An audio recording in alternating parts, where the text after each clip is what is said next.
दोस्तों नमस्कार, मैं हूं दिनेश कुमार।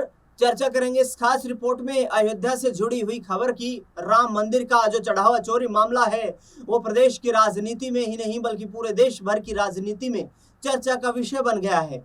भारतीय जनता पार्टी की सरकारों पर विपक्ष लगातार हमलावर है तो दूसरी तरफ राम भक्त यानी कि मंदिर में दर्शन करने जाने वाले भक्त जो चढ़ावा चढ़ाते हैं राम मंदिर की तरक्की के लिए, वहां पर किए जाने वाले विकास कार्यों में योगदान देने के लिए अपनी श्रद्धा अनुसार जो चढ़ावा चढ़ाते हैं, उसमें जब से चोरी का मामला सामने आया है तब से लगातार राम भक्तों में निराशा का माहौल है। अब अयोध्या में राम मंदिर चढ़ावा चोरी मामले में एसआईटी ने शुरुआती जांच रिपोर्ट गृह सचिव संजय प्रसाद को सौंप दी है। विजय विश्वास पंत आयुक्त लखनऊ मंडल ने दोनों सदस्यों के साथ अयोध्या प्रकरण की कथित दान चोरी की प्रारंभिक रिपोर्ट सौंपी। जांच की कार्रवाई अभी भी जारी है। अपर मुख्य सचिव संजय प्रसाद ने इस रिपोर्ट को गोपनीय बताया। गृह सचिव को रिपोर्ट सौंपने के बाद मीडिया से बातचीत करते हुए उन्होंने कहा कि शासन ने बनाई गई 3 सदस्यों की एसआईटी कमेटी की रिपोर्ट है जो अपर गृह सचिव को सौंपी गई है। उन्होंने आगे कहा कि यह प्रारंभिक प्रतिवेदन है और इसे हमने सौंप दिया है। यह गोपनीय जांच है और इस समय पर इस बारे में हम ज्यादा नहीं बता सकते। हमारी जो भी जांच है हमने उपलब्ध करवा दी है। दरअसल दान राशि की गणना और निगरानी की व्यवस्था पर सवाल है। उत्तर प्रदेश सरकार ने अयोध्या राम मंदिर में मिले दान के गलत इस्तेमाल के आरोपों के बाद मंदिर ट्रस्ट के अनुरोध पर 13 जून को एसआईटी का गठन किया था। सूत्रों के मुताबिक रिपोर्ट में दान राशि की गणना और निगरानी व्यवस्था पर गंभीर सवाल उठाए गए हैं। एसआईटी ने दान की गिनती की प्रक्रिया में संभावित खामियों और गड़बड़ियों का जिक्र किया है। एसआईटी की रिपोर्ट में अभी तक किसी भी व्यक्ति को क्लीन चिट नहीं दी गई है। रिपोर्ट सौंपे जाने के बाद अब शासन स्तर पर आगे की कार्रवाई पर फैसला लिया जाएगा। जांच के दौरान गणना कर्मियों के चयन की प्रक्रिया की भी पड़ताल की गई है। एसआईटी ने गणना कर्मियों और ट्रस्ट पदाधिकारियों के बीच कनेक्शन की भी जांच की है। कई कर्मचारियों पर मुकदमा दर्ज करने की सिफारिश हुई है।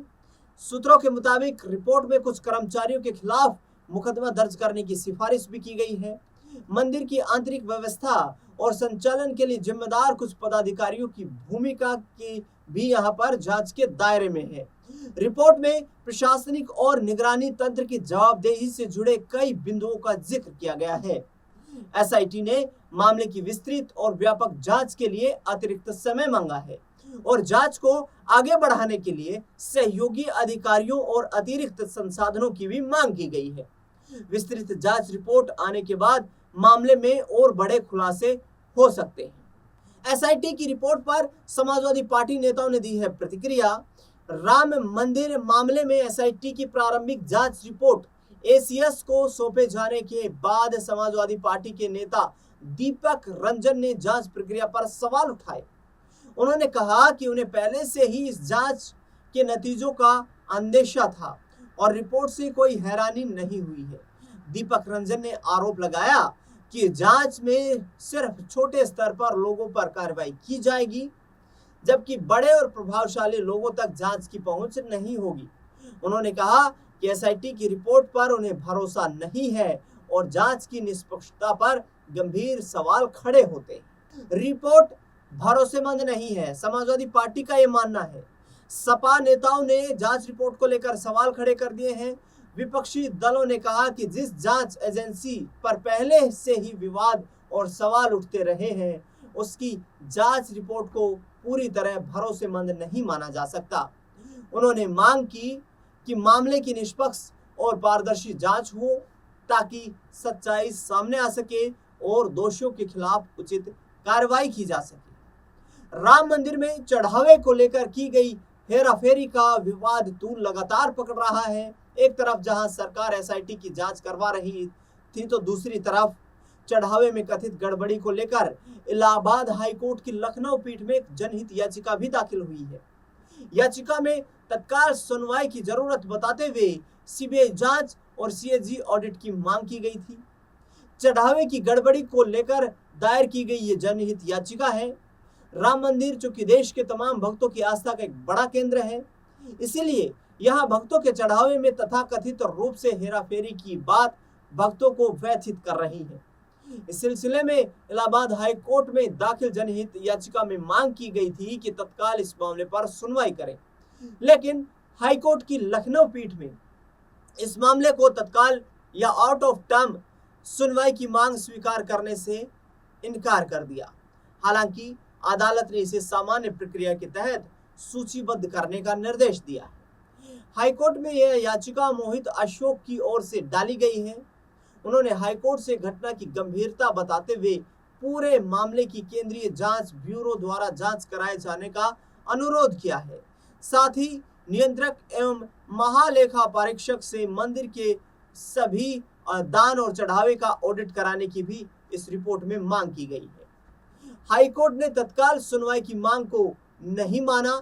इस याचिका को लेकर हाईकोर्ट ने साफ किया कि किसी भी मामले को आउट ऑफ टर्न सुनवाई के लिए स्वीकार करने के लिए विशेष परिस्थितियां होना आवश्यक है। अदालत ने साफ किया कि फिलहाल राज्य सरकार ने 3 सदस्यीय विशेष जांच दल एसआईटी का गठन किया है और एसआईटी की जांच पूरी हो चुकी है, रिपोर्ट सौंपी जा चुकी है और इसे श्री राम जन्मभूमि तीर्थ क्षेत्र ट्रस्ट के अनुरोध पर ही बनाया गया है, जिससे तथ्यों की सही जांच हो सके और फैल रही भ्रामक सूचनाओं पर सच्चाई सामने आए। फिलहाल अदालत ने याचिका को नियमित सूची के अनुसार सुनवाई रखने के लिए निर्णय लिया है। ऐसे में कहा जा सकता है कि कोर्ट ने याचिका की मेरिट पर कोई टिप्पणी नहीं की, बल्कि केवल सुनवाई के समय और प्रक्रिया से जुड़ा निर्णय यहां सामने रखा है। मामला फिलहाल न्यायिक विचाराधीन है।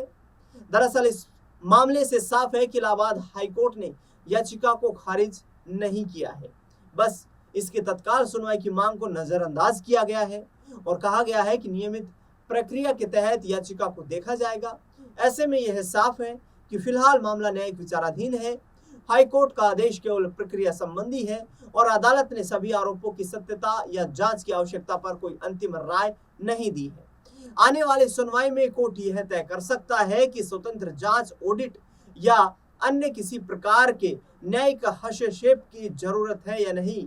ऐसे में अब इस मामले में सबको अदालत के अगले कदम का इंतजार है। देखना बेहद दिलचस्प होगा कि इस मामले में आगामी कार्रवाई किस तरीके से आगे बढ़ती है और इस एसआईटी जो कि गोपनीय तरीके से ये रिपोर्ट सौंपी गई है, एसआईटी जांच जो सौंपी गई है, जांच की रिपोर्ट जो सौंपी गई है, वो अपर अधिकारी, अपर गृह सचिव को जो जांच की रिपोर्ट सौंपी गई है, इस पर आखिरकार किस किस को इस मामले में संलिप्त पाया जाता है, क्योंकि आगामी वक्त में इस रिपोर्ट से जब नाम सार्वजनिक होंगे तो ये देखना बेहद दिलचस्प रहेगा। हालांकि उत्तर प्रदेश के मुख्यमंत्री योगी आदित्यनाथ विशेष तौर पर कह चुके हैं कि इस प्रकरण में शामिल तमाम, चाहे किसी भी लेवल का कोई व्यक्ति क्यों ना हो, उसे बख्शा नहीं जाएगा।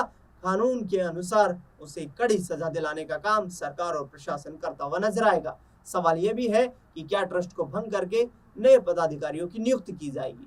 इस खास रिपोर्ट को लेकर के आपका क्या कुछ कहना है, कमेंट बॉक्स में जरूर बताएं। फिलहाल के लिए इस खास खबरों में इतना ही। देश दुनिया से जुड़ी बड़ी खबरों के लिए लगातार बने रहे हमारे साथ। धन्यवाद।